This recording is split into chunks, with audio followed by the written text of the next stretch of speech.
እኔ ያው እዚሁ ተማሪ ነኝ ማለት ኦርቶዶክስ ነኝ፣ ግን ያው መማር ስለፈለግኩኝ ነው። ገባ ስለ ኦርቶዶክስ ወይም ደግሞ ስለ መጽሐፍ ቅዱስ ቃል እንዲህ ብለህ ብትጠይቀኝ ብዙ ማብራሪያ አልሰጠህም። ምክንያቱም ለዛ ነው ጠይቅ ምልህ ከቅድም ጀምሮ አሁን እኛ የምንጠይቃቸውንና እንዲጠይቁም ብቻ የምንፈቅድላቸውን ሰዎች ለይተን እናውቃለን። ሰው ጉራጌ ከገባህ ጀምሮ ጠይቅ ነው እያልኩ ያለሁት እንጂ ልጠይቅህ አላልኩም። ለመጠየቅ የሚፈልጉትማ አሉ እኮ አሁን እነ ሳሚ ምናምን አገባባቸው ሁሉ ያስታውቃል። ስለዚህ አሁን ጥያቄ ካለህ ጠይቅ ነው ያልኩ። አሁንም እሺ ጥያቄ ምን መሰለህ?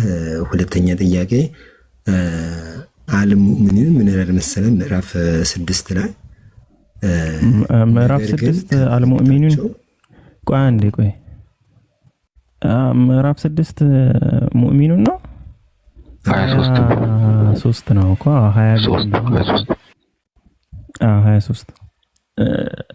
ሶ አልሙእሚኑን ነው ወይስ ምዕራፍ 6 ነው? አልሙእሚኒን ምዕራፍ 6 እሺ ቁጥር 6 ልትል ነው? እሺ ቁጥር 6 እንደዛ ሊሆን ይችላል ብቻ እንጃ። ነገር ግን ከባለቤታቸው ወይም በቁጥጥራቸው ስር ካሉ ባሪያዎች ማን ነው ግን እንደዛ ብሎ የሚተረጉመው? ቆይ ከግጥሙ ጋር እሺ እጆቻቸው በያዟቸው ነው የሚለው። ባሪያ ሚልከል የሚን ይባላል። እጆቻቸው በያዛቸው ባሪያዎች ማለት ነው። በቁጥጥራቸው ስር ምናምን የሚለው ነገር ከየት ትርጉም እንዳመጣው ግራ ገብቶኝ ነው። እኛ ጋር ያለ ሁለት ትርጉም ብቻ ነው ያለ አማርኛ። ሁለቱም ትርጉሞች ላይ ነው ያገኘሁት። ሰማ ችግር የለውም። እሺ ላንብብልህና አንቀጹን ጥያቄህን አቅርበሽ በሚስቶቻቸው ወይም እጆቻቸው በያዟቸው ባሪያዎች ላይ ሲቀር እነርሱ በእነዚህ የማይወቀሱ ናቸውና ይላል። እሺ በሚስቶቻቸው ወይም እጆቻቸው በያዟቸው ባሪያዎች ላይ ሲቀር እነርሱ በእነዚህ የማይወቀሱ ናቸው ይላል። እኔ ደግሞ ያነበብኩት ቁርአን ተፍሲር ላይ ምን እንደሚል ታውቃለህ? እሺ ምን ይላል? አልሙእሚኒን ምዕራፍ 6 አልኳል መጀመሪያ። ነገር ግን ከባለቤታቸው ወይም በቁጥጥር ይቅርታ፣ ነገር ግን ከባለቤታቸው ወይም በቁጥጥር ካሉ ባሪያዎቻቸው ጋራ በግንኙነት እና በመሳሰሉት ቢረኩ አይወቀሱም ይላል። እሺ አሁን እያወራ ያለው ትርጉም ከየት እንዳመጣው አላውቅም፣ ግን ሐሳቡ ተመሳሳይ ነው። ሐሳቡ ላይ ችግር የለውም።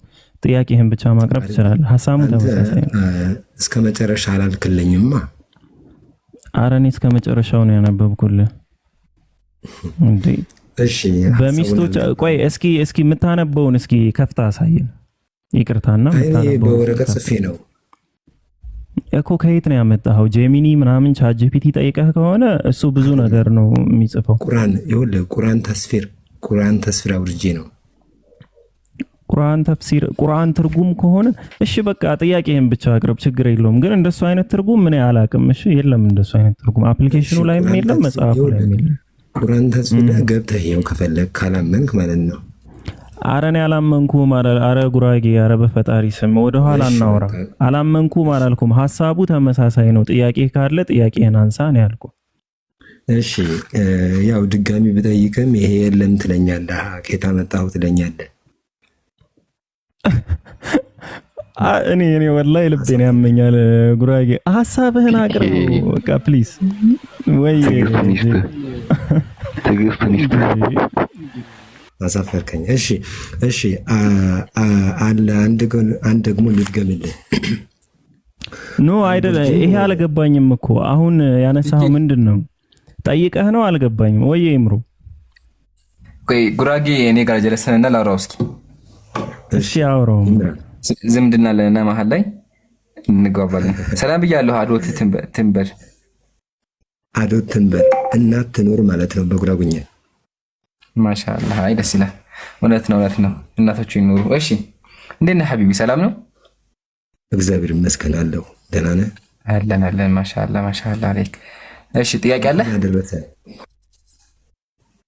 እንኳን እናመሰግናለን። አላህ ደግሞ አንተ ቀጣዩን ከኛ ጋር የምታከብር ያድርግህ። አሜን። ጥያቄ ምን መሰለህ ይምራን፣ ምናልባት ፒኬ ዛሬ ነው ማየው እና ቅድምም የሆነ አንድ ጥያቄ ጠየቅኩት፣ ማብራሪያ አልጠየቅኩትም። ምክንያቱም በኋላ ጠይቀዋለሁ በሚል ጉዳይ ማለት ነው። እና ድጋሚ ደግሞ ጠየቅኩት፣ እንደዚህ የሚል ነገር የለም አለኝ። እሺ ጥያቄው ድጋሚ ልጠይቅህ ለአንተ። አዎ ግን አሁን እንዲመሰለ ፒኬ እኔ ብኖር ችግር የለውም እኔ ብቻዬን በሆን፣ ግን ፒኬ እያለ ፒኬ ምን ይወደ መሰለ በባህሪው ማስረጃ አሳዩ ነገር ይላል እና ቁጥሯን ጠቅሳት ከዛ ጥያቄን ጠይቀኝ፣ እንደዛ ይሻላል። ቀጥል። እሺ ድጋሚ ልጠይቅህ። ከሱ በፊት አጀማ ቆይ፣ ከሱ በፊት አብዱልፈታህ እና ፒኬን ፎሎ አድርጉ። ፒኬ ተከፈተ አካውንትህ? አዎ ያው ገስት ገብቻለሁ፣ ግን እንትን አለው አሁንም ምንድን ነው የሚባለው ሪፖርት ቀይ ምልክቱ ምንድን ነው ስትራይክ ነው ምናምን የሚባለው እሱ አለቀቀም። ኦኬ ኢንሻአላህ ያ ጀማ ያው እየገባችሁ ኮፒ ሊንክ አድርጉ ለቲፒኬን አካውንት እና ደግሞ ፎሎ አድርጉ። እሺ ፎሎ አድርጉ። አብዱልፈታህንም ፎሎ አድርጉ። ትልቁ ላይ አድርጌላችኋለሁ። አብዱልፈታህንም ፎሎ አድርጉ። እዚህ ጋር ያለው ከኔ ስር ያለው ማለት ነው። ቆይ ከዛ በኋላ ቀጥሎ ደግሞ ጄክን ፎሎ አድርጉ። አለ ጄክ አፎን ሀቢረሳ ፎሎ አድርጉ። እሺ ፎሎ ማድረግ አትርሱ። ባረከላሁ ፊኩም። እሺ ጉራጌ ጥያቄ አቅርብ። አልሙሚን ምዕራፍ 6 ላይ ምን ይላል መሰለ?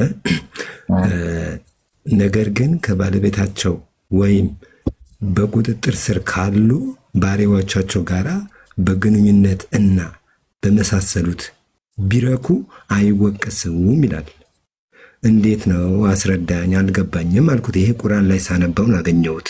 ምናልባት የኔ ቁርአን ስህተት ከሆነ ንገረኝ። ጥያቄ የትኛው ቃል ላይ ነው የጠየቁት? ነው ቃሉ ግራ የገባ የትኛው ቃል ነው? አነበብኩልህ እኮ ቃሉ። አሁን እንደመሰለኝ ካነበብከው ነገር ላይ ያልገባ የትኛው ቃል ነው ያልገባ? በእጆቻቸው ስር የሚለው ነው። ይሄ ሀሳቡ ማብራሪያ ሰጠኝ። ማለት አንድ ሰው ከባለቤቱ ወይም ደግሞ በቁጥጥር የፈለገ በቁጥጥር ስር ካለ ከባሪዎቹ ጋር ወይም ደግሞ ከሰራተኞቹ ጋር በቃ በአጠቃላይ ከባሪዎቹ ጋር አለ። እሺ ግንኙነት ቢፈጥር ወይም ደግሞ ሰራተኛና ባሪያ በቃ እዚህ ጋር ነው ችግር። አሁን ያንተ ትርጉሙ ችግሩ የከፈከው ቁርአን የትኛው እንደሆነ አናውቅም፣ ብቻ ግን እንደዛ አይልም። አው ማመለከት አይማኑሁም የሚለው አው ማመለከት አይማኑሁም ማለት በእጆቻቸው ስር ያሉ ባሪያዎች ማለት ነው። እሺ ስለዚህ ለምን እንደዛ ተባለ ብሎ አላሳዳፍ። በእስልምና አምላክ የፈቀደው ሁለት ነገር አለ። እሱ ምንድነው? ጋብቻ ነው እና ደግሞ መለከት ላይ የሚባል ነገር አለ። ጋብቻ ምንድነው ካለን ሁለት ሰዎች አቅድ ሲያደርጉ በትክክለኛው መንገድ ኒካህ ሲያደርጉ ይሄ ምን ይባላል? ጋብቻ ወይም ደግሞ ኒካህ ተብሎ ይጠራል። ከሱ በመቀጠል አንድ ሰው በእጁ ምን ካለ ባሪያ ካለ ሴት ባሪያ ከሆነች ያቺ ሴት ባሪያ በተዘዋዋሪ ለሱ እንደሚስቱ ነው የምትቆጠረው። ባሪያ አሁን ላይ የለም፣ አክቹዋሊ በድሮ ጊዜ ነው። ኦኬ በድሮ ጊዜ አንድ ሰው ባሪያ ካለው ያቺ ባሪያ እንዴት የምትታየው? እንደሚስቱ የምትሆነው። ኦኬ ለምን? ኦልሬዲ የሱ ናት፣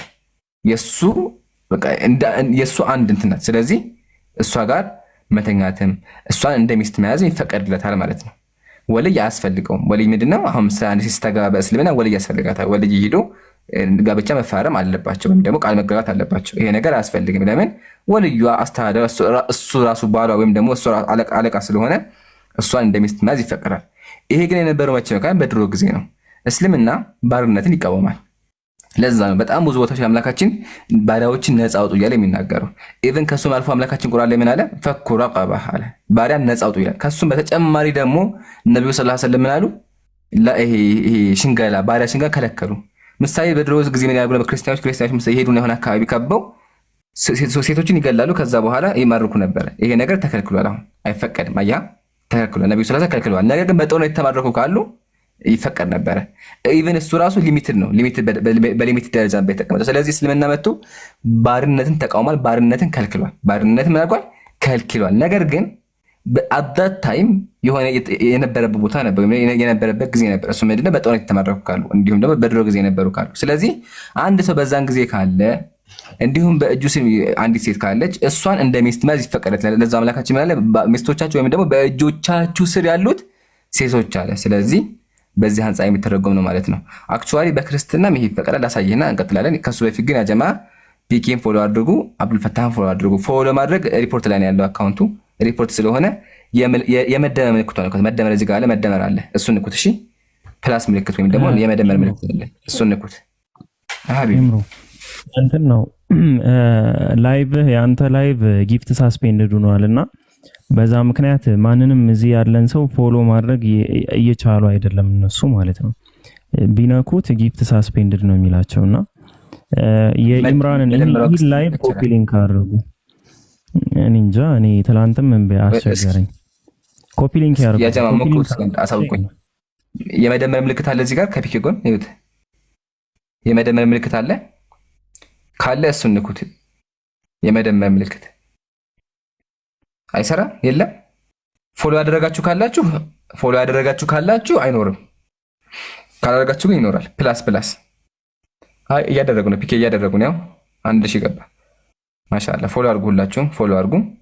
አብዱል ፈታ ትልቁ ላይ ያላችኋለሁ። ፎሎ አድርጉ። ፒኬን ፎሎ አድርጉ። የመደመር ምልክት ነው። እሺ አሁን ደግሞ ወደ ቀጣይ ስንመጣ ያው አክቹአሊ ይሄ በእስልምና ያለ ነው። በእስልምና አንድ ሰው እሷን እንደሚስት መያዝ ይችላል ካለን፣ በክርስትና ግን ኢቭን ባሏን ገሎባት ባሏን ከገደለባት በኋላ ደግሞ ጸጉሯን ላጭቷት እሷን መድፈር ወይም እሷ ጋር ዝሙት ወይም እሷ ጋር መተኛት ይፈቀዳል በክርስትና። ማስረጃ ላቅርብ። ሰምታችሁኛል? ባሏን ገሎባት ቤተሰቦቿን ገሎባት ከዛ ደግሞ እንትኗን ይሄ ጸጉሯን ትላጫለች። ጸጉሯን ላጭቶ ከዛ እሷን ምን ማድረግ ይችላል? ማስረጃ እናሳይ። እሺ ያው መጽሐፍ ቅዱስ ላችሁን ተመልከቱ። ምን አልከኝ ፒኪ? ጉራጌው ነኝ። እስኪ አሳየኝ እንየው አልኩኝ። አይ ያው ያወጣ ነው።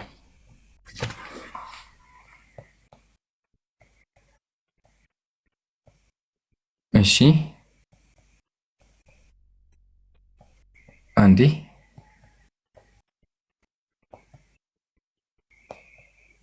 እሺ ተመልከት።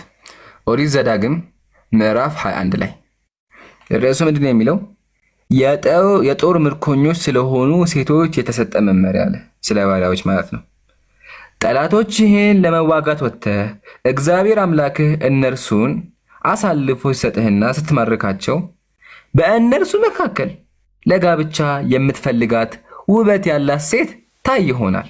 ቆንጆ ሴት ካለች ከማረካቸው ባሪያ ካለካቸው መካከል አለ። ይህም ከሆነ እርሷን ወደ ቤትህ ወስደህ ራሷን ተላጭታ ጥፍሯን ትቆረጣለች። ራሷን ትላጫለች አለ። ባሏን ገሎባታል፣ ተማርካለች። ከዛ ጸጉሯን ትላጫለች አለ። ከዛስ ልብሷን ትለውጥ። እርሷም ከአንተ ጋር በቤትህ ተቀምጣ እስከ 1 ወር ድረስ ስለሞቱ ወላጆቿ ታልቅሳለህ። ቤተሰቦቿን ስለገደልክባት ወላከ ታለቅሳለች። ካለቀሰች በኋላ ጸጉሯን ተላጭታ ማለት ጸጉሯ ማድረግ ሲጀምር ከዚያም በኋላ ሚስት አድርገህ ታገባታለህ አለ።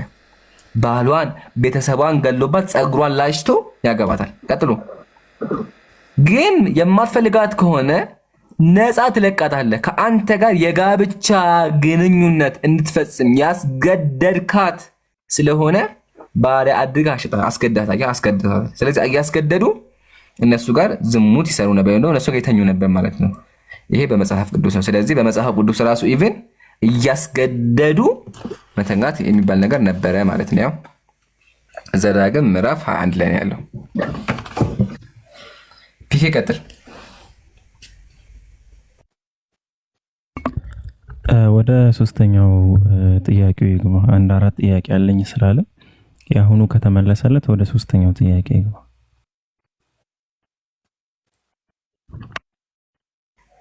እሺ ጉራጌ ተመልሶልሃል? እስኪ ያው ለማንኛውም ያው በሂደት ይመለሳል። ገባ? ቅር ያለ ካለ ትችላለህ። ይሄ ቦታ አልገባኝም በለኝ። አይ ምን መሰለህ፣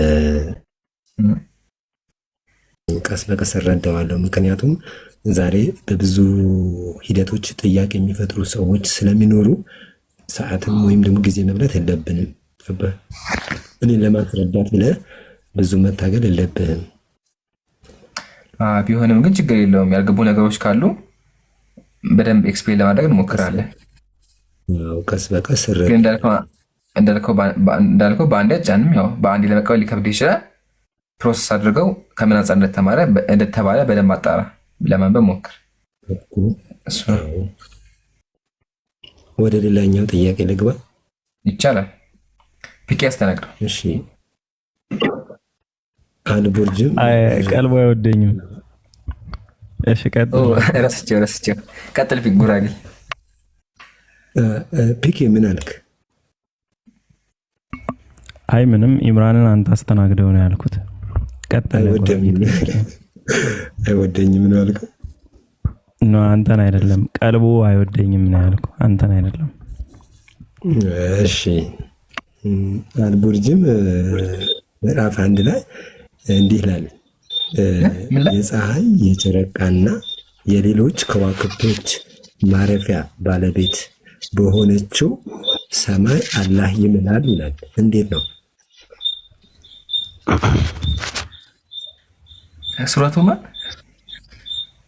ሱረቱል ቡሩጅ ነው። አልቡርጅም ይላል። ሱረቱል ቡሩጅ ሱረቱል ቡሩጅ ነው የሚባለው። እዛ ላይ ምን ይላል? የፀሐይ የጨረቃና የሌሎች ከዋክብቶች ማረፊያ ባለቤት በሆነችው ሰማይ ላይ አላህ ይምላል ይላል። እሺ አልገባኝም። አላህ ይምላል ማለት አላህ የሚምለው በማን ነው? አላህ የራሱ ገና አላህ አለው እንዴ? አላህ አንድ አይደል? ሰማይና ምድር የፈጠረው እሺ፣ ሰማይና ምድር የፈጠረው አላህ ወይም እግዚአብሔር አይደል እንዴ? እሺ፣ አላህ ሰማይና ምድር ከፈጠረው አላህ መማል ምን አስፈለገው? እዚህ ጋር እኔ እንደተረዳሁት ማለት ነው። ምናልባት አንተ በማስረጃ አላህ የማለበት ምክንያት ወይም ደግሞ አላህ የማለው በዚህ ጉዳይ ነው በሚል ሐሳብ ድፋይን አድርግልኝ እስኪ በማለት። እሺ አልሐምዱሊላህ። መጀመሪያ ማወቅ ያለብን ነገር አልቀሰም ሸይኡን ከቢር። አምላካችን አላሁ ሱብሓነሁ ወተዓላ ቁርአን ላይ ምሎ ከተናገረ ከባድ ነገር እየተናገረ ነው ማለት ነው። ኦኬ ቅድም አላህ ስንት ነው ብለኛ? አላህ አንድ ነው። ያ አንዱ አምላክ ግን በፍጡራኖቹ ይምላል። እሺ በፍጡራኖቹ ይምላል። ሰማያትና ምድር የፈጠረው አምላክ በፍጡሩ ይምላል፣ በፈጠረው ነገር ይምላል። እዚህ አንቀጽ ላይ አምላካችን ምን አለ? ወሰማኢ ዛቲል ቡሩጅ አለ። በከዋክብት በተጌጠችው ሰማይ እምላለሁኝ አለ። ነገሩ ከባድ እንደሆነ ተናገረ። ቀጥሎ ምን አለ? ወሰማኢ ዛቲል ቡሩጅ ወልየውሚል መውዑድ አይደለ? አስታውሱኛ ጀማ። ወሰማኢ ዛቲል ቡሩጅ ልክፈተው እንዳውቀኝ ቃል በቃል እንድናነበው ወልየውሚል መውዑድ ወሻሂድ ወመሽሁድ ኢዙም ዓለይሃ ቁዑድ ወሁም ዓላ ማ የፍዐሉነ ቢልሙእሚኒነ ሹሁድ ይናገር። ያው በአላህ ስም እምላለሁኝ፣ የቡሩጅ ባለቤት በሆነችው ሰማይ እምላለሁ፣ በተቀጠረው ቀንም አለ በየውመል ቂያማ እምላለሁኝ፣ በተጣጅና በሚጠሩት አለ በመስካሪና በሚመሰከርባቸው ማለት ነው። በመስካሪዎችና በሚመሰከርባቸው እምላለሁኝ፣ የጉዱ ባለቤቶች ተረገሙ አለ፣ የማገዶ ባለቤት የሆነችው እሳትን ይገባሉ እያለ ከባድ ነገር ይናገራል አምላካችን ማለት ነው። ቀጥሎሳ ኢዝሁም ዓላ ማ የፍዐሉነ ቢልሙእሚኒነ ሹሁድ ይናገራል። እነርሱም በሚሰሩት ነገር መስካሪዎች ናቸው ይናገራል። ስለዚህ አምላካችን አላሁ ሱብሓነሁ ወተዓላ አንቀጹን በመሐላ ጀመረው፣ በፍጡራኖቹ ጀመረ። በእስልምናችን አስተምሮ መሐላ ሰው ሲምል መማል የሚችለው በአምላክ ብቻ ነው። አላ መን ካነ ሓሊፈን ፈልየሕልፍ ቢላህ አሉ ነብዩ። አንድ ሰው የሚምል ከሆነ በአላህ ይማል። ስለዚህ እኛ ፍጡራኖች በፍጡር መማል አንችልም። የምንምለው በፈጣሪያችን ብቻ ነው። እዚህ ጋር አዳምጡ በደምብ። እናቴን ምናምን አይፈቀድም በእስልምና። እናቴ ትሙት ምናምን አይፈቀድም፣ ሐራም ነው። የሚፈቀደው በአምላክ ስም መማል ብቻ ነው። ወላሂ ተላሂ ቢላሂ ወረበ ሙሐመድ እንደዚህ ይቻላል። በአምላክ መማል ማለት ነው። ምሳሌ ሰማያን በፈጠረው ጌታ እምላለሁ ብትል ችግር የለውም። ምሳሌ ሰዎችን በፈጠረው ጌታ እምላለሁ ብትል ይፈቀዳል። ነገር ግን በፍጡር ስም አይፈቀድም። ይሄን ካየን ግን አምላካችን አላሁ ሱብሓነሁ ወተዓላ በፈጠራቸው ነገሮች ይምላል። እሱ ራሱ ፈጣሪ ስለሆነ እሱ ስላስገኛቸው ባስገኛቸው ነገር ይምላል፣ ክብራቸውንም ይገልጻል። ስለዚህ አምላካችን እዚህ ጋር ምሳሌ ምን አለ? በሰማይ እምላለሁኝ አለ። ቀጥሎ በየውመል ቂያማ እምላለሁኝ አለ። ቀጥሎ ምን አለ? በጣም ብዙ ቦታዎች ላይ ይምላል። ኢቭን በራሱ ይምላል አምላካችን። አየህ አይደለ? ስለዚህ መሐላ በዚህ አንጻር ነው ያለው ማለት ነው። ፒክ ጨምርለት። አላህ ሱብሓነሁ ወተዓላ ሁሉም ነገር ፍጥረታት የሆኑ ነገራቶች በአጠቃላይ የእኛን ነፍስ እኛ የምንሰራቸውንም ጨምሮ የእሱ ናቸው። ስለዚህ የእርሱ ንብረቶች እሱ አስገኝ እስከሆነ ድረስ የእሱ ንብረቶች እስከሆኑ ድረስ በማንም የመማል መብት አለው። ኦኬ ለምን የሱ ፍጥረቶች ናቸው ከሱ በላይ የሆነ የለም እኛ ግን የኛ የሆነ ምንም ነገር የለንም ምንም የኛ ነው የምንለው ምንም ነገር የለንም የሆነ ማቴ ቤት እንኳን አሁን ቤት ሰራው ምናምን ቤት ዲስከቨር ነው የምታደርገው በሆኑ በተፈጠሩ ነገራቶች ሰብስበ የሆነ ግንብ ታቆማለህ ነው ስለዚህ ማንኛውም ነገር ካለ መኖር ወደ መኖር የምናመጣው ምንም ነገር የለም ምንም ነገር ስለሌለን እኛ ራሱ የፈጣሪ ስለሆነን በእርሱ ብቻ እንጂ ከሱ ውጪ በማንም የመማል መብት የለንም የኛ የሆነ ምንም ነገር ስለሌለን አላህ Subhanahu Wa Ta'ala ደግሞ እሱ የማንም አይደለም ሁሉም ግን እርሱ ላይ ነው የሚጠጋው ሁሉም እሱ ላይ ነው የሚታከከው ሁሉም የእርሱ ፍጥረቶች ብቻ ናቸው ስለዚህ አላህ በፍጥረቶቹ ወይም በፈለገው ነገር በራሱ ጨምሮ ይምላል ማለት ነው አላህ Subhanahu Wa Ta'ala መብቱም ስለሆነ መማል እግዚአብሔርም በፍጡር ይምላል ሜቢ ኢምራን የምታነሳው ከሆነ አንሳው ካልሆነ ነው ያነሳዋለሁ ኢንሻአላህ እሺ እግዚአብሔር አሁን ለምሳሌ በያዕቆብ ትዕቢት ይምላል ትንቢተ አሞጽ ላይ ምዕራፍ 8 ቁጥር 7 ላይ እግዚአብሔር በያዕቆብ ትዕቢት እምላለው ስራቸውን ሁሉ ለዘላለም አረሳም ይላል እግዚአብሔር በፈጠረው ያዕቆብ ትዕቢት ማለት ፍጡር ነው ባይዘዌ በፍጡር መማሉ ብቻ ሳይሆን ያዕቆብን ትዕቢት ደግሞ እግዚአብሔር በጣም የሚጸየፈው ነገር ነው እዛው ትንቢተ አሞጽ ላይ ይናገራል አሞጽ 6:8 ላይ ምንድነው የሚለው እኔ ያዕቆብን ትዕቢት እጸየፋለሁ ይላል ስለዚህ እግዚአብሔር በሚጸየፈው ነገር ይምላል ማለት ነው እግዚአብሔርም በፍጡር ይምላል ግን በማንኛውም ነገር አምላክ ቢምል የሱ ንብረቶች ስለሆኑ መሐላው ለምንድነው የሚያስፈልገው ሚሉት ነገሮች ጋር በተገናኘ ግን መሐላው የሚያስፈልግበት አንደኛ የሚምልባቸው ነገራቶች ምንድናቸው የሚለውን እንድናስተነትን ነው ለምሳሌ የከዋክብቶች ምናምን ባለቤት በሆነችው ሰማይ አለ ስለዚህ ሰማ የሚባለው ከበላይ የምናያቸው ነገራቶች በጠቅላላ ሰማ ይባላል እዚህ ጋር ስለ ዩኒቨርስ ያወራል ዩኒቨርስ የከዋክብቶች ምናምን ባለቤት ነች ሰማይ ሲባል የሆነ የተገነባ ግንብ አይደለም የሆኑ ነገራቶችን የያዘ ነገር መሆኑን ወይም ዩኒቨርስ አጽናፈ ዓለሙ አጠቃላይ የያዘው ነገር መሆኑን እንረዳለን የትንሳኤ ቀን ከባድነትም ያነሳል የሚምልባቸውን ነገራቶች ትኩረት እንድንሰጥባቸውና ከማለ በኋላ የሚናገረውን ደግሞ ሰዎች በትክክል በጥሞና እንዲያዳምጡት ትክክለኛ የሆነ ጥሞናና ኢንቴንሽናቸውን ለመውሰድ አላህ Subhanahu Wa Ta'ala ይምላል ለምንድነው የማለው ስትል ቀጣዩ መልእክት አስቀጥሎ ያመጣዋል ማለት ነው መልእክቶቹ ላይ ትኩረት እንድንሰጥ አላህ በመሐላ ይጀምራል ይሄን መሰለ የምጨምረው ነገር ካለ ኢምራን ጨምር ካልሆነ ጉራጌ ከተመለሰ ካልተመለሰም ተመለሰ ሌላ ጥያቄ ማንሳት ወይም ያልገባ መጠየቅ ትችላለህ ጀዛከላሁ ኸይረል ጀዛ አሁን የተነገረው ላይ ብጨምር ማበላሸት የሚሆነው በዚህ ይቆም አይደል ያ ጀማ ፒክ ያለ ይቀበል ሐቢብ በደም ገራሚና ቱ ዘ ፖይንት ነው ያወራው እሺ ጉራጌ ተመልሶልሃል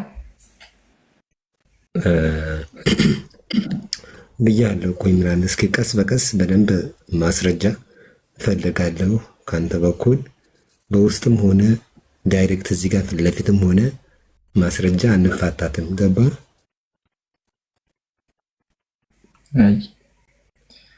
ለምሳሌ ቁርአን እያነበብኩኝ ወይም ደግሞ እየተረዳሁኝ እያለ ግዴታ ማስረጃ ፈልጋለሁ ለምሳሌ ኢየሱስ ክርስቶስ ከድንግል ማርያም ተወለደ በድንግልና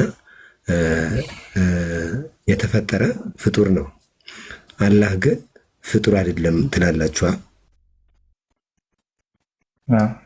አምላካችን ፈጣሪ ነው እኮ አላህ ፍጡር ካልሆነ አይወልድም አይወለድም እያላችሁ ከሆነ በኋላ በኢየሱስ ክርስቶስ ወይም ደግሞ በድንግል ማርያም በተወለደው ልጅ ከሱ ጋር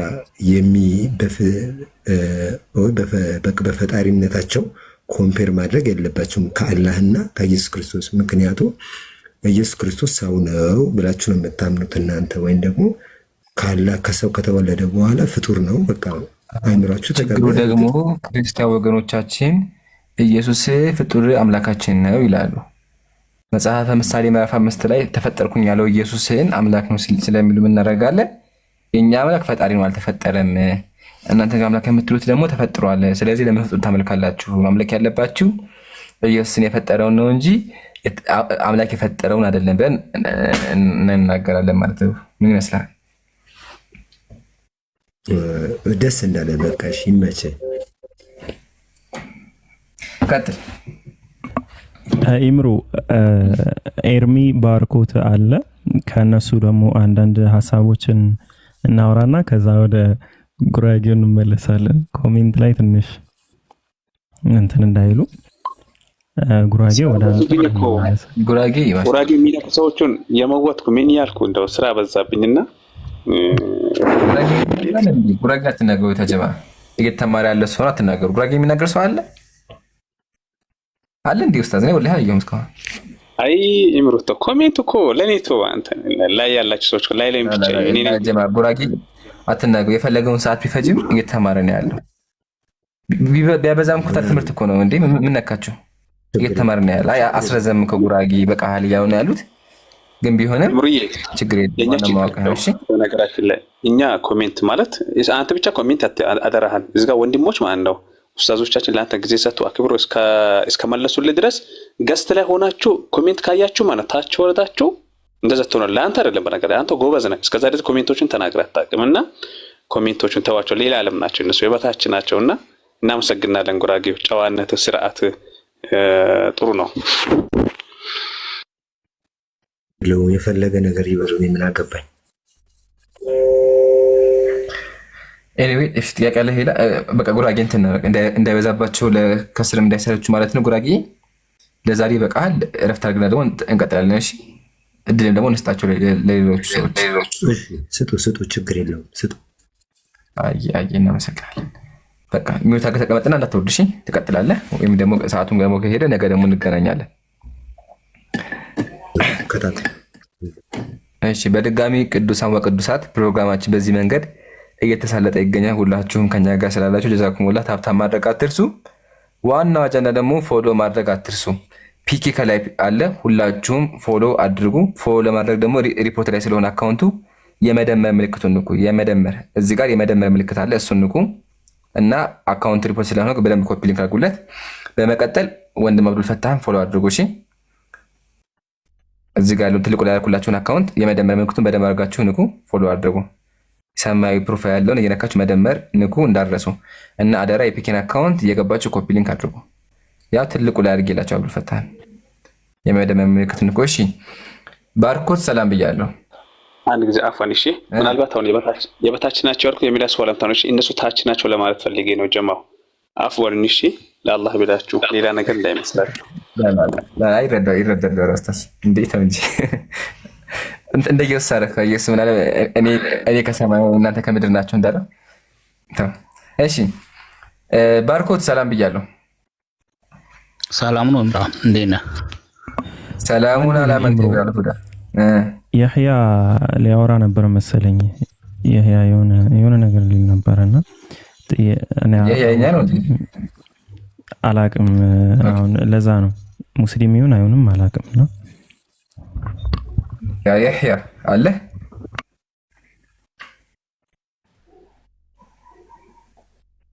ያህያ በቃ አሰውርዱት እሺ። እሺ ባርኮት አቤት እንዴት ነህ ኢብራሂም? ሰላም ነው አለ አልሐምዱሊላህ። ሁሉ ሰላም ነው አለን እንዴት አለ? አለን። ከየት ቤተ እምነት ነህ? እኔ ፕሮቴስታንት ነኝ። አምላክ ፍቅር ነው አይደለ? እግዚአብሔር ፍቅር ነው። ሃሌሉያ። ፍቅር የሆነው አምላክ ሰዎችን በሳት ያቃጥላል? አያቃጥል። እሱ ልመልስልህ ሳይሆን የገባሁት ጥያቄ ልጠይቅህ ነው። ተመሳሳይ አይነት ነገር ያገኘው ስላለ ከሱ በፊት አያቃጥልም ማለትኛ። ቆይ ከሱ በፊት አምላክ አያቃጥልም ማለከኝና እስኪ የሚያቃጥል ከሆነ ይገርምሃል። የእግዚአብሔርን ቃል የተከበረውን መጽሐፍ ቅዱስ ከፍተው ምን አገኘሁኝ? እግዚአብሔርና ኢየሱስ ሰዎችን በእሳት አቃጥሏቸው ጥበሳቸው የሚል ነገር ሲናገሩ አየኋቸው። እንግዲህ እንደዚህ አይነት ብዙ ታሪኮች አሉ። ለምሳሌ በጦርነትም ሰዎች ይሞታሉ በብሉይ ኪዳን። ሴቶችን ነው ህፃናት ሴቶችን በእሳት አቃጥሉ። ጦርነት አይደለም፣ ጦርነት ሳይሆን ህፃናትን በእሳት አቃጥሏቸው ነው ያለው። ምናልባት ስፔሲፊካሊ ስለሱ ቨርስ እንትን እላለሁ። አሁን ለጥያቄ ስለገባው እኔው አሁን አንተ ብለኛ ባልኩት አምላኬ ፍቅር ነው ሰዎችን በእሳት አቃጥልም ብለሃል። ስለዚህ በእሳት ካቃጠለ በተዘዋዋሪ አምላኬ በደለኛ ወይም ደግሞ ለቃሉ እንግዲህ ቅረት አድርግልኛለህ አረመኔ ይሆናል ማለት ነው። ለምን አምላክ ፍቅር ነው እንጂ አምላክ ፍቅር ያቃጥልን ብዬ አስባለሁ። ያቃጥላልም አምላክ እንግዲህ አምላክ ሉዓላዊ ነው፣ ፍቅርም ነው።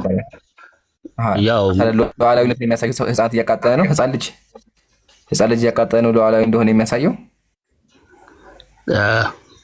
እና ምናልባት በእናንተም እኮ እንግዲህ ህፃናት ታንቆ የሞቱበትም አለ አይደለ? የተገደሉበት ለምሳሌ ህድር የገደለውን ህፃን ታውቃለህ?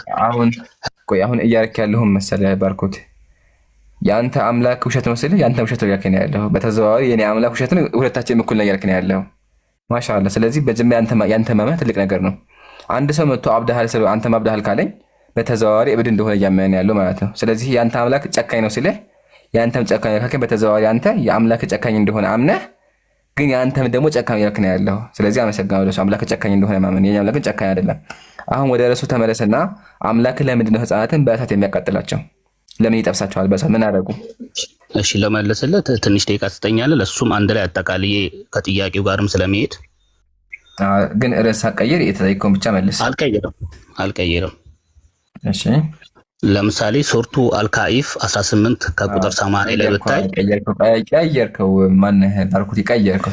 ዞረ ላብራራልን። አትፍራ ላብራራው። አትረጠኛለህ እንዴ? ምን ነካ? ቢኬ ምን አልከኝ?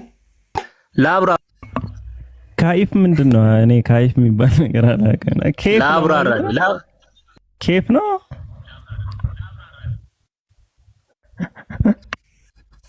ምን ገደልክ ሲባል አላህ የገለጠልኝ ምን አለ? በእንብተኝነትና በክህደት አድጎ ወደፊት እንዳያስቸግር ይላል። ገና ምንም ያላጠፋ ህፃን ተገሎ ማለት ነው። ይሄ አላህ የገለጠ የት ላይ ነው ያለው? ይሄ ሱርቱ ላይ ነው። ቁርአን እዛው 18 ከቁጥር 80 ላይ ሱሪ ነው እንዴ? የእግዚአብሔር ሱሪ ነው ምንድን ነው? ታውቀዋለህ? መልሱን መልስልኝ። ታውቀዋለህ? ሱርቱ ወላሂ አላውቅም። ትንቢተ ኢሳይያስ ምዕራፍ 6 ቁጥር 1 ላይ ብሎ ይናገራል። እግዚአብሔር ተቀምጧል። አረብኛው ላንተ ነው የተሰጠ። አረብኛው ላንተ ነው እንግዲህ። የለም ሱርቱ የለም ሐቢቢ። ላ ሱርቱ ለግረኮ ሱርቱ ያለው በመጽሐፍ ቅዱስ አጣለ። ቆይ እንድታዩ ስድብ እንዳይመስል ማለት ነው። ስድብ እንዳይመስል ያው ትንቢተ ኢሳይያስ ምንድን ነው የሚለው? ንጉሥ ዖዝያን በሞተበት ዓመት እግዚአብሔር ከፍ ባለ ዙፋን ተቀምጦ አየሁት፣ የልብሱም ዘርፍ ቤተ መቅደሱን ሞልቶት ነበር። በእንብተኝነትና በክህደት እንዳያስቸግር ይላል። ህፃኑ ለምን ገደልክ? ቆይ አቸኩል። ቆይ እሱ ላይ አይደለም ሱርቱ የለም። መጀመሪያ አንደኛ ሱርቱ የለም። አንቆ ገድሎ ደግሞ መጀመሪያ መልስ። ባርኮት እባክህን እግዚአብሔር አይደለም እንደው በፈጠረህ አምላክ ፈጣሪውን እስኪያድ ነው። ፈጣሪ ሰዎችን በእሳት የሚጠብሳቸው። ቆይ እናንተ መፍትሄ አለኝ። አንቃችሁ ገደለ ነው። አንቆ እየገደለ ምክንያት ይሰጣል። መፍትሄ ላሳይክ። በቃ አንቆ እየገደለ ምክንያት ይሰጣል። እናንተ ደግሞ አንተ ምን ታደርግም እንዴ? ምንድን ነው ሚውት እኮ አድርጌ ነበር። እሺ ያ ጀማዓተል ኸይር፣ አሁን እንዳያችሁት እንደዚህ ነው ክርስትና። አምላካችሁ ሰዎችን ገዳል። መጀመሪያ አንተ አድነዋ። አሁን እኮ እያደረክ ያለው ምንድነው? አምላክህን ሳታድነው የኛ እየተናገርክ ነው ያለው። ለአንተ የተጠቀምከው ሎጂክ ትጠቀመዋለህ ነው። ለምንድነው ሰዎችን በእሳት የምታስነው? ጥያቄያችን እሱ መመለስ ትችላለህ? ይገርም። እንዴት ነው የምትመለሰው? እናንተ ቆይማ እንዴ ይሄማ ችግር አለ። ልመልስልህ። ቆይ አንዴ ረጋብል ልመልስልህ። የእናንተ የሚለው አድጎ እንዳያስቸግር ማይኳት ሰራን ቲክቶክ አሰራን ወደፊትን አላህ ስለሚያውቅ እንደሚለው ድምጽ አይሰማም። ወደፊትን ድምጽ አይሰራም። ለምን ሚውት የምታደርጉኝ? ድምጽ አይሰራም። ቆይ አንዴ ቆይ አንተ ምን አይነት ነገር ነው? ባለ አይሰራም እንዴ? እንትን እኔማ ሚውት አደረኩብኝ እኮ ነው። እሺ ልመለስ ወደ ኋላ። ችግር የለውም። እኔ ራሱ እኮ ሚውት ላነሳ ብዬ እምቢ አለኝና ገረመኝ። ታውቃለህ የእሱ ለምን ደቂቃውን ያደረግከው አብዱል ፈታህ ላይ ነው። እንዴት ነው የእሱ ሚውት የሚነሳው? ይገርማል። ታምር በቃ ነብይ ነው። በቃ ይግባ። ነብይ ነው። ግባ ለወገናችን። በመንፈስ ተጠብቆ ነው። በመንፈስ አወከን አይገልጽ። ለማንኛውም ልቀጥል እኔ ያ ጀማዓተል ኸይር። አሁን ችግሩ ምን መሰላችሁ? እኛ ጥያቄያችን መጽሐፍ ቅዱስ ላይ እግዚአብሔር ፍቅር ነው ራሱን መጥቶ ገደለ ይላሉ። ሲከፈት ደግሞ ያው እዚህ ጋር እንዳያችሁት ቅድም እንዳየነው ማለት ነው ኢሳይያስ ምን አደረገ? ያው የእግዚአብሔር ነብይ ወንዶችን፣ ሴቶችን፣ በሬዎችን፣ አህዮችን፣ በጎች ምን አደረገ? ያው በእሳት አቃጠሏቸው፣ በእሳት ጠበሷቸው። ጥያቄያችን እግዚአብሔራችሁ ፍቅር ከሆነ ለምንድን ነው በእሳት የሚጠብሰው ስለው አላህም እኮ ሕፃን ልጅ አስገደለ ወደሚል ገባ። በተዘዋዋሪ ምን እያደረገ ነው ያለው? እብድ ነህ ስለው አንተም እብድ ነህ እያለ ነው ያለው። ማለትም እብድነቱን አምኖ ከዛ በኋላ እንደው እያለ ነው። አሁን እሱ ፖይንት እሱን ለማንኛውም ችግር የለው። ቀጥል ሻቢ እንዴት ነው? አይ ሜቢ አንዳንዴ እንትን ትርጓሜ ምናምን ላይ ዲፈረንሶች ሊኖሩ ይችላሉ። ገባ ሜቢ አሁን አንተ የምትለው ነገር ላይ ለምሳሌ በብሉይ ኪዳን ብዙ መቅሰፍቶች፣ ብዙ እርግማኖች፣ ብዙ እንትኖች ነበሩ አይደለ? እና ከሱ በፊት አንዴ አምላክ ፍትሃዊ ነው አይደለም? ኖ ፍትሃዊ ነው አይደለም የሚለው ላይ ሳይሆን ሜቢ አንዳንድ ጊዜ መጽሐፍ ቅዱስ ብዙ መጽሐፍ ቅዱስ ክሪቲካል ቲንኪንግ ይፈልጋል ለመረዳት። እንደሱ አይገባኝም። ቆይ አብይ እንደሱ አይገባኝም። እንዲገባኝ ማለት ነው መጽሐፍ እግዚአብሔር ፍትሃዊ ነው አይደለም? እኔ ፍትሃዊ ነው ብዬ ነው ማምነው። ፍትሃዊ ነው ፍቅር ነው አይደለም? ነው ፍትህም ነው ፍትሃዊ ነው ፍቅርም ነው። እሺ ፍትሃዊና ፍቅር የሆነው አምላክ ሕፃናት በእሳት እንዲጠበሱ ያዛል? አያዝም። ምን መሰለህ? ይኸውልህ ላስረዳ። አያዝም ግን ይኸውልህ ቆይ ፓርደን ምን መሰለህ? አንዳንዴ ነገራቶችን ስንረዳ አንድ ሁለት ስቴፕ ሄደን መረዳት አለብን። አሁን ስትሬት ፎርዋርድ መጽሐፉ ላይ ያለውን ነገር በምን አውድ ነው በምን ሴንስ ነው ይሄ ነገር የተጻፈው ከላይ ጀምሮ ስለማናነብ እኮ ነው ብዙዎቻችን የምንሳሳተው። ገብቷል?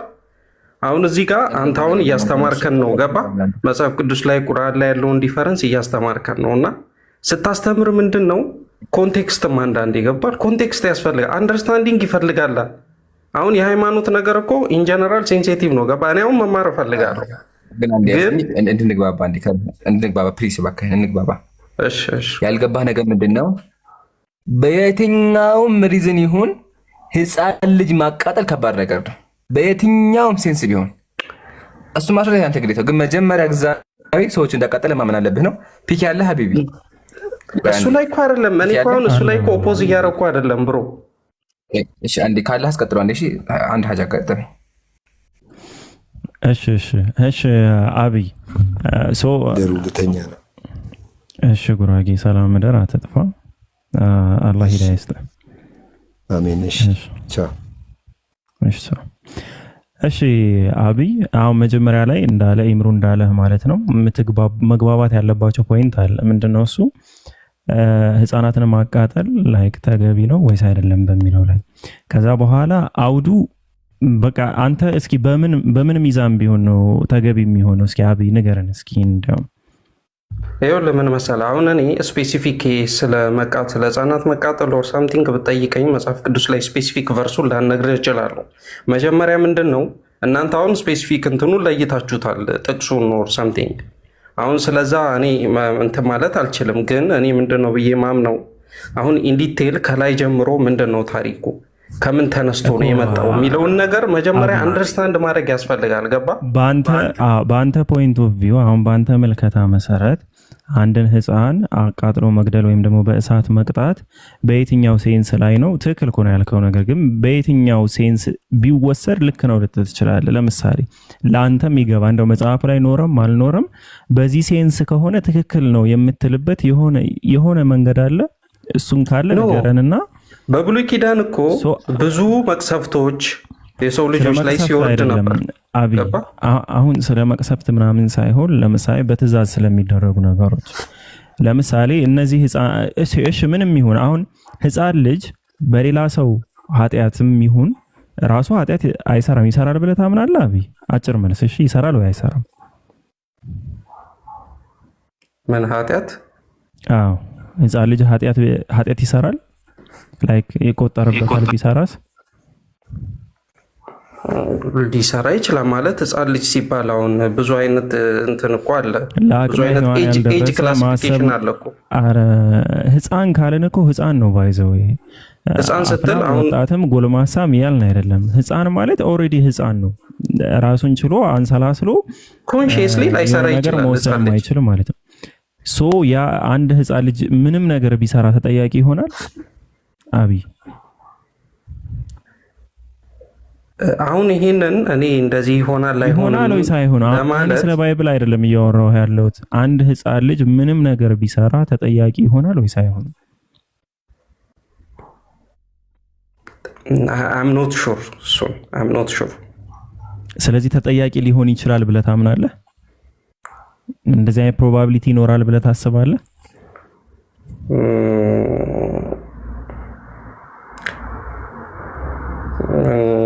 ሊኖርም ላይኖርም ይችላል።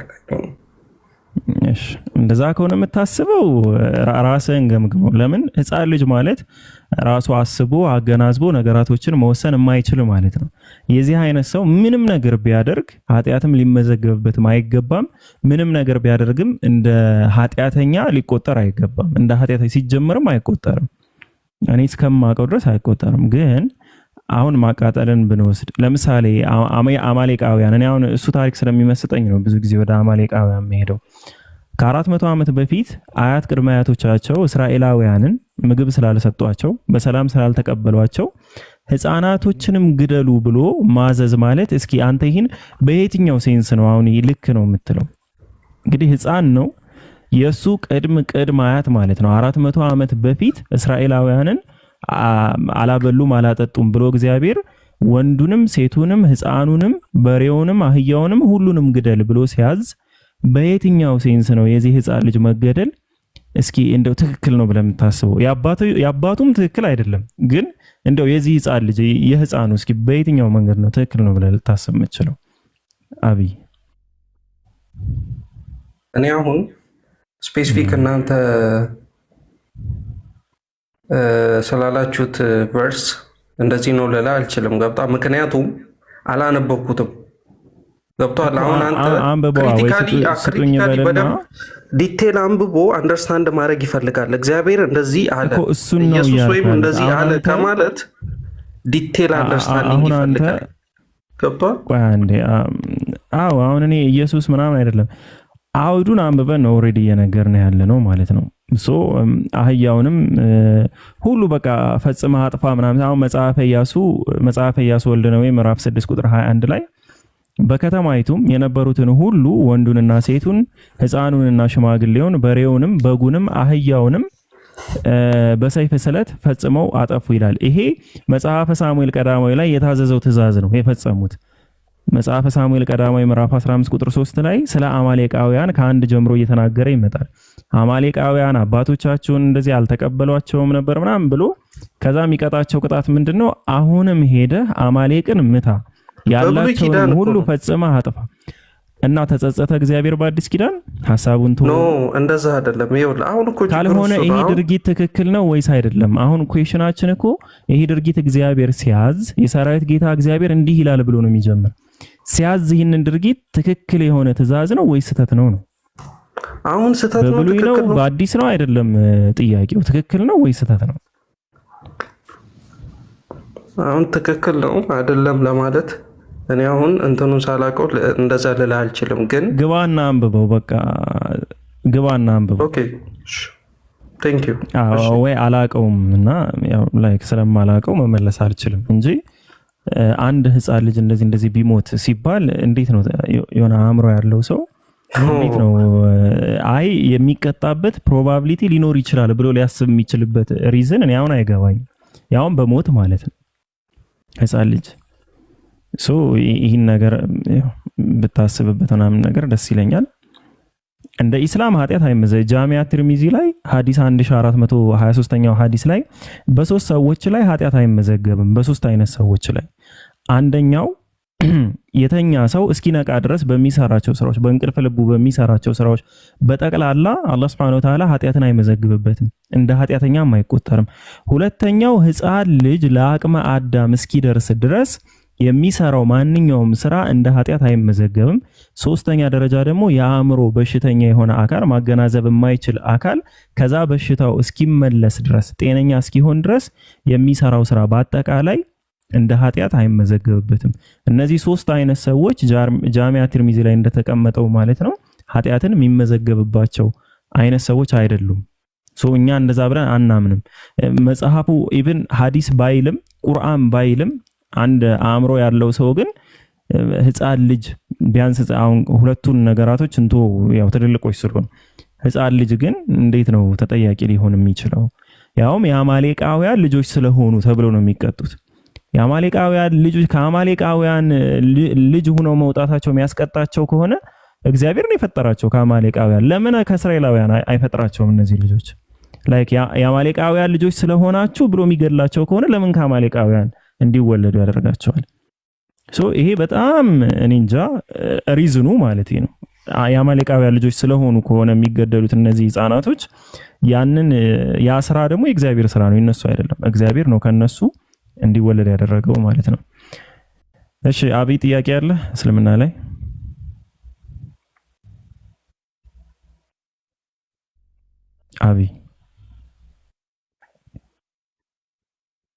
አብይ አላህ አንተ ራሱ አለው አይ ለጊዜው የለኝም ለማዳመጥ እና እንትን ለማለት ለመማር አንዳንድ ነገሮችን ነው የገባሁት። እሺ ለማንኛውም ቀደም መጠየቅ ከቻልኩ እሺ ተጠይቃለህ። ህፃን ልጅ ከድር አንቆ ገደለ ምናምን የሚል ነገር እያወራ ነበር አንድ ልጅ እዚህ ገብቶ የነበረው ሱረቱል ኬፍ ላይ ያለ እና ሱረቱል ካህፍ ነው ወይም ደግሞ የዋሻው ምዕራፍ 18 ቁጥር 80 ላይ ህፃን ልጅ ሚል ቃል ሲጀምር የለውም። ወጣቱም ልጅማ ብሎ ነው የሚጀምር። ሲጀምር ትርጉሙ ራሱ እንደዛ ተብሎ ነው የተቀመጠ። የት ህፃን ልጅ ብሎ እንደሚያነባው አላውቅም። ወጣቱ ልጅማ ወላጆቹ ምዕመናን ነበሩ፣ ትዕቢትንና ክህደትንም የሚያስገድዳቸው መሆኑን ፈራን ይላል። ሲገለው ማለት ነው። ማን ኸድር ሲገለው ያንን ልጅ ለምንድነው የገደለው? ይህ ወጣት ልጅ ከሃዲ የነበረ ሰው ነው። ኦኬ ወጣቱ ልጅ ከሃዲ ነበር። ብዙ ጊዜ ጉላም የሚለው ቃል ስለተጠቀሰ ጉላም የሚለውን ቃል ለህፃናት ብቻ የሚያገለግል አድርገው ይወስዱታል። ግን እንደ ማዓኒ ራሱ ማለትም የአረቢክ ሰዋሰው ላይ ጉላም ማለት ወጣትንም የሚጨምር እስከ 19 ዓመት ድረስ ያለውን ነገር የሚያካትት መሆኑን ያስቀምጣል። ኢማም ኢብኑ አልቀይም ረሂመሁላሁ ምን ብለው ነው የተናገሩት? ወጣቱ ልጅ ለአቅመ አዳም እንደደረሰ ያመለክታል። ጉላም የተባለበት ምክንያትማ ለአቅመ አዳም እድሜ የደረሰ መሆኑን ማሳያ ነው ብለው ያስቀምጠዋል ማለት ነው። ይህ ልጅ ለአቅመ አዳም እድሜ የደረሰ ነበር። ሌላ ሱረቱል ካህፍ እዚሁ ላይ ራሱ የትም ሳንሄድ ቁርአኑ ላይ መረዳት እንችላለን። ሙሳ አለይሂ ሰላም ለምንድን ነው ኸድርን የወቀሰው ስንል ሙሳ አለይሂ ሰላም ምን ብሎ ነው ጥያቄውን ያቀረበው? ወጣትንም ልጅ ባገኙ በገደለውም ጊዜ ሙሳ ምን አለ? ያለ ነፍስ መግደል ንጹህን ነፍስ ገደልክን ብሎ ነው የወቀሰው። እንዴት ነፍስ ያላጠፋን ሰው ትገላለህ? እንዴት ነፍስን ያልገደለን ሰው ትገላለህ ነው ያለው። ህፃን ልጅ ነፍስ ቢያጠፋ ራሱ ተጠያቂ አይሆንም ከመሰረቱ። ስለዚህ እንደ ሪዝን አድርጎ የሚያቀርበው የነበረው ህፃንን ልጅ ለምን ገደልክ ብሎ እንጂ ነፍስ የሚያጠፋን ሰው ለምን ያላጠፋን ሰው ለምን ትገላለህ አይለው። ስለዚህ ይህ ሰው ለአቅመ አዳም የደረሰና ኦሬዲ ነፍስ የማጥፋት አቅም እንኳ ቢኖረው ሁዱድ የሚፈጸምበት ወይም ደግሞ ሁዱድ ማለት ያው ነፍስ ያጠፋ ነፍሱ ይገደላል ማለት ነው። እንደዛ የሚፈጸምበት አይነት እድሜ ደረጃ ላይ የደረሰ ሰው የነበረ ሰው ነው። ይህ ልጅ ደግሞ ከሃዲ ነበረ። ያው በራሱ ፈቃድ እናትና አባቱ ምዕመናን ቢሆኑም እሱ ግን ከሃዲ እንደነበር ሰሂህ ሙስሊም ሐዲስ 2380 ኤ ላይ ምን ብሎ ያስቀምጣል? ወአመል ጉላሙ ፈካነ ካፊራን ይላል። ያ ወጣቱ ልጅማ ካፊር ነበር ከሃዲ ነበር ብሎ ያስቀምጡታል። ክህደት ደረጃ ላይ ደረሰ ከሃዲ ነበረ ይህ ሰው ማለት ነው። ከሃዲ ብቻ ግን አይደለም ባይዘው ከሃዲ ብቻም ሳይሆን ተፍሲሩል ቁርጡቢ ላይ የተቀመጠ ነገር አለ። የተገደለው አቅመ አዳም ደረጃ የደረሰ መሆኑ አመፀኛም ጭምር መሆኑ ኢብኑ አባስም ሲናገሩ ምንድነው ያሉት? መንገድ ቆራጭ ሽፍታ የነበረ ወጣት ነበር ብለው ነው ያስቀመጡት። ያ ልጅ መንገድ ቆራጭ ሽፍታ የነበረ ሰው ነበር። ስለዚህ እናትና አባቱ አማኝ ቢሆኑም እሱ ግን ከሃዲ ነበርና ክህደትን ደግሞ ወላጆቹን ያስገድዳል በሚል ፍርሃት ከድር አስቀድሞ ይህንን ወጣት ገሎታል ማለት ነው። ይሄ ነው እንጂ ህፃን ልጅ የተገደለ ህፃን ልጅ ብለው የሚያወሩት ነገር ህፃን የሚባል ነገር የለም ነው ከመሰረቱ። እሺ ኤርሚ አለ? ኤርሚ ወይ ሰላም ነው? ፊክ ሰላም አለይኩም። ወአለይኩም ሰላም ወራህመቱላሂ ወበረካቱ። እሺ አይ ሲጀመር በትዕግስትህ መጠርጠር ነበረብኝ። እኔ ኢምራንን ነበር የፈለኩት። ይመጣል ኢምራን እኔ አሰለምቴ ነበርኩኝ፣ አሰለምቴ ነኝ። እሺ ሙስሊም ነህ ባይዘው? እሺ ቀጥል። አዎ እና ዛሬ 4 አመት ነው ምናምን ነው ካሰለምኩኝ ማለት ነው። እሺ እና የሆነች በቃ በማስለሜ በጣም ደስተኛ ነኝ፣ ግን የሆነ ቅር የሚለኝ ነገር ነበር። እዛ ክርስትና ውስጥ እያለው የተውኩት ነገር ነበር እና በውስጥ ፈጠን ታደርገው ይርሚ በውስጥ በኩል ኢምራንን ብጠይቀው ደስ ይለኛል። በቃ ኢምራንን ነው የምፈልገው። ፒኬ መርሃባ። እሺ ሀይቢ ጻፍለት። እሺ እና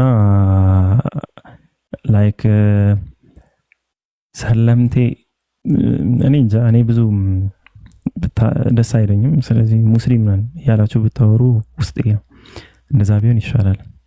እሺ ፒዲኤፍ አለ?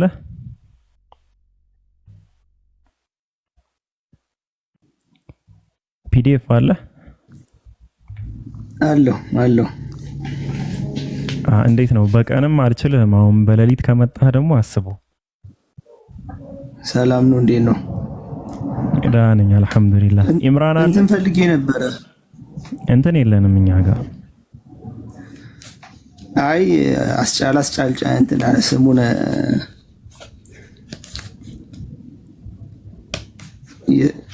ይሰማል